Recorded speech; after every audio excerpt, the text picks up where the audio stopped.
faltam 40 minutos, 39 agora. Olha. O reloginho virou, já 38h57 agora para o início da votação em todo o país a partir das 8 horas da manhã. 34 milhões de eleitores só aqui em São Paulo, por isso que Sudeste foi a região de fato estratégica para os candidatos à presidência. Agora, gente, vamos para o Rio de Janeiro, porque por lá mais de 12 milhões e 800 mil eleitores estão aptos a votar neste segundo turno.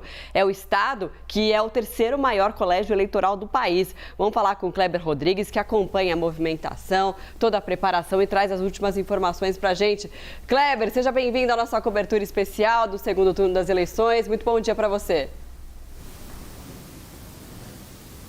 Oi, Marcela, muito bom dia para você também, bom dia para os nossos colegas que estão nesse dia importante para a democracia, o dia da cidadania. Muita gente vai acordar cedinho, já nem dormiu direito hoje para cumprir o seu direito de cidadão. Bom dia para todo mundo, um ótimo domingo. Bom, aqui no Rio de Janeiro, né, Marcela, o Rio é o terceiro maior colégio eleitoral do país, então nós temos aqui, portanto, cerca de 13 milhões de eleitores. A capital concentra a maior parte desse eleitorado, são pelo menos 5 milhões de eleitores só aqui na cidade do Rio de Janeiro. Outros municípios importantes também que ficam no entorno do Rio reúnem também muitos eleitores. A gente está falando, portanto, aí de Duque de Caxias, o segundo município com maior eleitorado, depois São Gonçalo e Nova Iguaçu. Essas três cidades, né, duas delas na Baixada Fluminense e uma na região metropolitana, reúnem mais de 600 mil eleitores.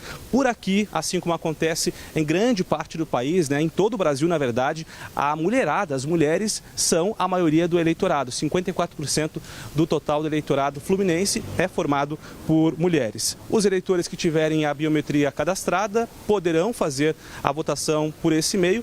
A gente lembra, no entanto, que a biometria não será obrigatória, pelo menos nessa eleição.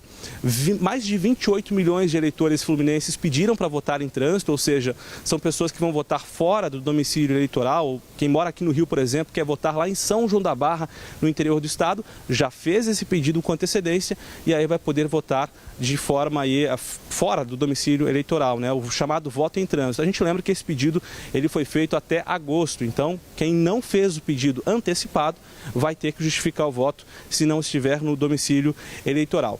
Daqui a pouquinho nós vamos acompanhar aqui no Tribunal de Justiça do Rio, a gente está em frente ao TJ aqui do Rio, o teste de integridade. Foram 43 urnas que foram separadas para esse teste, é uma espécie de auditoria.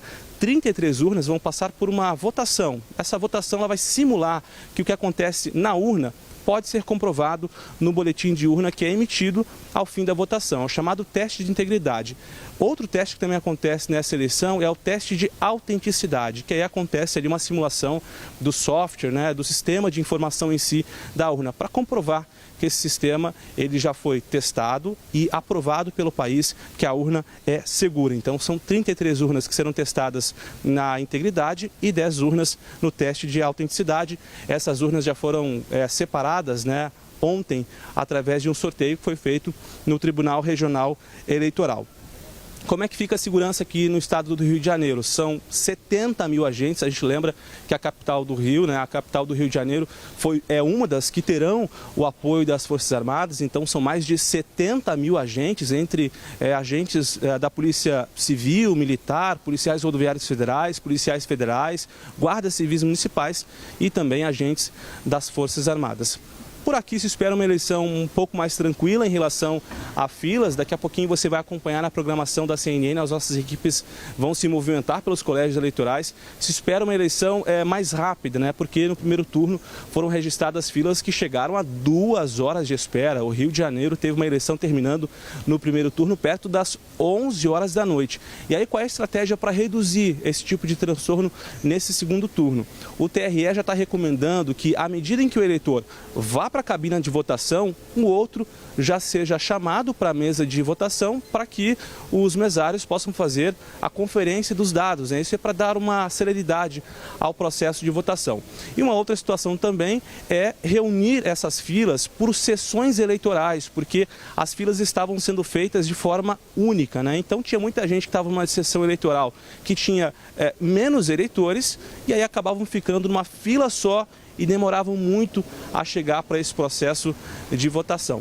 Lembrando também, né, que existem urnas com locais de votação com acessibilidade. Essas pessoas já foram indicadas pelo TRE, já informaram esses dados ao TRE, então poderão exercer o seu direito de votação aquelas pessoas que têm alguma dificuldade de locomoção. De resto, é claro que a gente está torcendo que seja uma eleição bastante tranquila. Ao longo da programação da CNN, você vai acompanhar os testes de integridade, de autenticidade, obviamente também a movimentação das pessoas nas urnas. Eu estou falando aqui do terceiro maior colégio eleitoral do país, então tem muita expectativa para o que vai acontecer com os candidatos, né, aqui no estado do Rio de Janeiro. É um estado muito importante também em termos eleitorais. E por aqui nós não teremos, por exemplo, o que acontece em São Paulo, que é a votação para governador, né? Aqui no Rio, o governador já foi eleito no primeiro turno, Cláudio Castro do PL foi reeleito, então até por isso também se espera uma votação mais rápida. É claro que a gente vai acompanhar tudo bem de perto, torcendo